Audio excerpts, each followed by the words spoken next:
नमस्कार दोस्तों, हर संडे की तरह आज भी आपके साथ जुड़ चुका हूं और अर्बन कोऑपरेटिव बैंकों को मैं हमेशा कुछ न कुछ देने की कोशिश करता हूं। इच्छा यही रहती है कि we all should perform better and survive the onslaught of various changes which are coming up. पिछले कई सालों से, लगभग 3-4 दशकों से पूरे बैंकिंग में एक ट्रेंड चल रहा है और वो ट्रेंड किस तरह से सही नहीं है और हमारी सोच किस तरफ जानी चाहिए, इसके बारे में मैं आज चर्चा करूँगा। आप जानते होंगे कि हम लोग अपने एनुअल रिपोर्ट में एक आंकड़ा पब्लिश करते हैं। We publish one number in annual report and that number talks about the per employee business, and then we claim that per employee business is growing. Per employee business is a function of your total deposits and advances divided by number of employees. अब ये एक जो concept है ना, ये मुझे लगता है कि 77-76 के आसपास जो पिल्ले कमेटी पहली बार बनाई गई थी to negotiate the wages with the recognized unions in the public sector banks, उस वक्त से ये आंकड़ा चल रहा है। लगभग 40 साल समझ लो आप, 40-45 साल उसमें गए हैं, फिर भी हम लोग उस कंसेप्ट को पकड़ के चल रहे हैं। पर एम्प्लॉय बिजनेस, रिजर्व बैंक भी ये पर एम्प्लॉय बिजनेस का नंबर पकड़ती है, हम लोग एनुअल रिपोर्ट में भी पब्लिश करते हैं। और per employee business is treated or considered to be a benchmark for productivity. Do you really think so? Per employee business, how can that be a benchmark of a performance of a bank? Because per employee business is basically a function of increase in your advances and deposits linked with reduction in your employees or increase in your employees. जिस साल आप recruitment करोगे उस साल आपका पर employee business घट जाएगा, जिस साल आपका बिजनेस बढ़ेगा लेकिन एम्प्लॉय स्टैगनेंट रहेगी, number of employees, number of permanent employees जो है वो स्टैगनेंट रहेंगे, तो आपका पर एम्प्लॉय बिजनेस बढ़ जाएगा।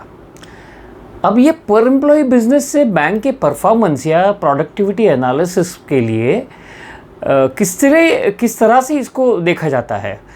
मेरा ये मानना है कि per employee business is just a number and should not be looked upon by banks as a real productivity indicator, because there are a lot of flaws in computation of per employee business like this, and this can never be a productivity estimate depending upon this per employee business. Why? Because there are various different practices adopted by different banks. For example, some banks do not include the temporary or contractual staff that is in their bank while computing this particular number. So contractual या temporary staff जो होता है उसको वो ignore कर देते हैं and then they compute the per employee business, so the number looks a little rosy. मेरा ये मानना है कि किसी भी बैंक का अगर आपको प्रोडक्टिविटी एस्टीमेट निकालना है या परफॉर्मेंस एस्टीमेट निकालना है तो आपको ये पर एम्प्लॉय बिजनेस सबसे पहले मिसगाइड करेगा, क्योंकि आप क्या कंपेयर करोगे, पिछले साल का जो पर एम्प्लॉय बिजनेस है वो और इस साल का पर एम्प्लॉय बिजनेस है वो, उसको आप कंपेयर करोगे, बढ़ गया है तो बैंक अच्छा है। मेरा ये मानना है कि ये पर एम्प्लॉय बिजनेस का जो नंबर हम लोग इस्तेमाल करते हैं एज अ बैंक, ये कभी भी बैंक की प्रोडक्टिविटी या परफॉर्मेंस के एस्टिमेशन के लिए उसका इस्तेमाल ही नहीं होना चाहिए। हालांकि अपने regulator the reserve bank of India has not issued any guidelines in this, but then still banks across entire banking industry uses this number to estimate, inform to the stakeholders what is their productivity, and that's where I believe the catch is. Recently, somewhere in 2021, the McKinsey published a paper, and the paper they said that the time has come to radically rethink the bank productivity. The paper is very big, but it's very interesting read, and there are various methods they had prescribed in that particular paper as to how to arrive at the estimation of productivity or efficiency within a bank. तो ये complex matter में हम लोग नहीं जाएंगे, complex matter में हमें जाने की ज़रूरत नहीं है। लेकिन आपकी प्रोडक्टिविटी या एफिशिएंसी किस तरह से बढ़ानी है, इसके बारे में विचार हो सकता है। इसके बारे में कुछ मुद्दे मैं दूसरे अलग से एक वीडियो में रखूँगा। आज मैं एक ही चीज़ की बात करना चाहता हूँ आपसे कि बैंक की एफिशिएंसी या फिर बैंक की प्रोडक्टिविटी, जो इंटर रिलेटेड टर्म्स यूज़ किए जाते हैं, उसमें अदर देन पर एम्प्लॉय बिजनेस का जो आंकड़ा है उसको छोड़ के आपको किस चीज़ को देखना चाहिए अपने खुद के बैंक में भी और दूसरे बैंक में भी। जैसे non scheduled bank scheduled bank में डिपॉजिट रख सकती हैं, तो इन नॉन शेड्यूल्ड बैंक को वो जो शेड्यूल्ड बैंक जो है, भला कि अर्बन कोऑपरेटिव बैंक भी होगा, उसमें पैसे रखते वक्त किन रेशियो को उन्हें देखना चाहिए या किन चीज़ों को उन्हें ध्यान में रखना चाहिए। ये 3-4 रेशियोज जो मुझे लगते हैं कि वो हमारे जहन में होने चाहिए, हमारे दिमाग में होने चाहिए, और अपने खुद के बैंक में भी इन रेशियो को इम्प्रूव करने के लिए क्या करना चाहिए, इसके बारे में भी मैं एफिशिएंसी ऑफ द बैंक्स, इसके बारे में जब मैं वीडियो बनाऊंगा उसमें आपको इसमें कुछ मैं आपको सूचित करता रहूँगा। फ़िलहाल ये जो आपका पर एम्प्लॉय बिजनेस का जो रेशियो है, भूल जाओ उसे। क्यों भूल जाओ? Because that is never a benchmark of your efficiency in true sense. लोगों को बताने के लिए ठीक है, लेकिन not for the estimation of your efficiency. So which are the 3 or 4 ratios which are clear cut indications of your performance, whether it is improving or whether it is declining? सबसे अहम बात जिसको हम कहते हैं ना, वो ये है कि आपकी एसेट की प्रोडक्टिविटी क्या है। इसे एसेट प्रोडक्टिविटी रेशियो को किस तरह से निकाला जाता है? Total operating income divided by average total assets during the year.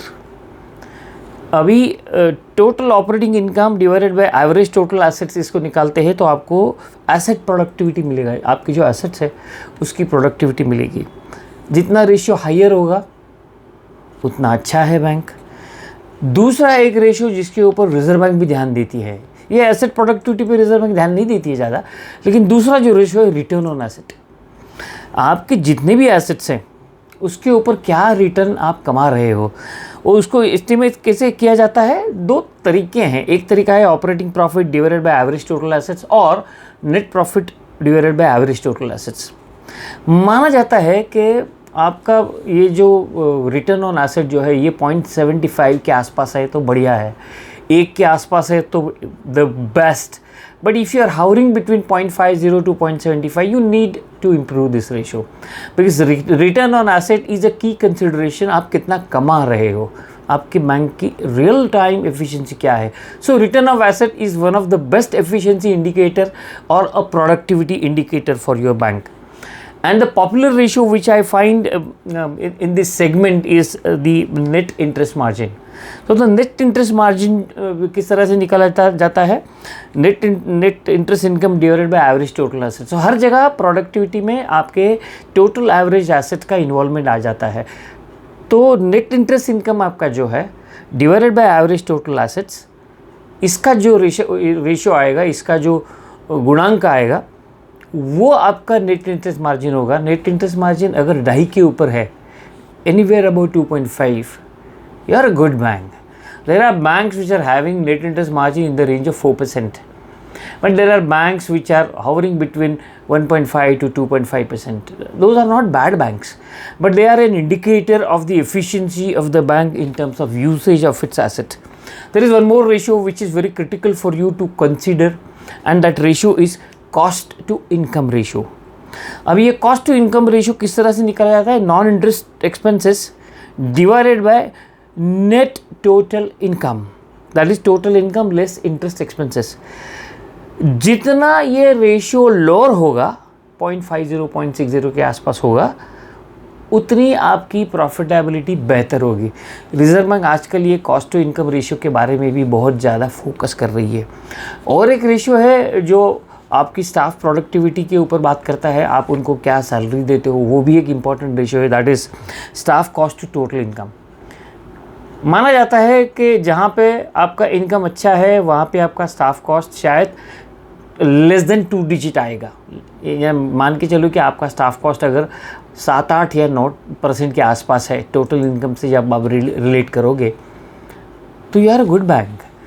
If it is between 10 and 15, you are an average bank. Of course, there is scope for improvement, and the only scope for improvement is increasing the income level. Because staff expenses you cannot curtail, you cannot cut short the staff expenses which are otherwise available to you. So these are the 4 or 5 ratios which talk about the determination of productivity or efficiency of any bank. आपके खुद के bank के लिए भी ये 4-5 ratio अगर आप estimate करते हैं या एवेलुएट करते हैं और ईयर ऑन ईयर बेसिस उसका इम्प्रूवमेंट अगर आप मेजर करना चाहते हैं तो बहुत बढ़िया है, आपको ट्रेंड एनालिसिस करना चाहिए। वैसे बैंकिंग में कम से कम 30-35 रेशियो जो है वो रेशियोज़ को आपको देख के आप कहाँ पे हो और आप कहाँ जाना चाहते हो उसके ऊपर से रोड मैप आपको निकालना चाहिए।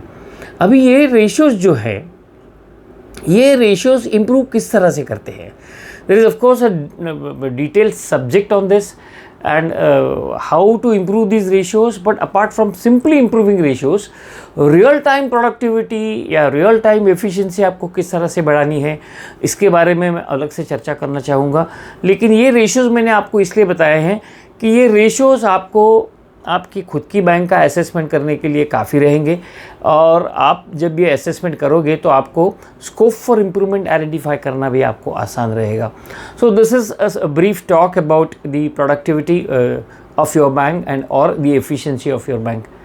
Keep watching. आपको अगर मेरे विचार अच्छे लगते हैं तो आप इन विचारों को शेयर कीजिएगा। ये छोटे छोटे वीडियो में बनाना चाहूँगा क्योंकि मुझे 2-3 लोगों ने सजेशन दिए कि आप यार वो 40-45 मिनट की वीडियो करते हो, देखने को टाइम किसके पास है। तो मेरी कोशिश ये रहेगी कि 10-15 मिनट के आसपास में वीडियो बनाऊँ, टॉपिक अच्छा पकड़ूँ और आपको समझने में भी आसानी होगी। That will be my focus.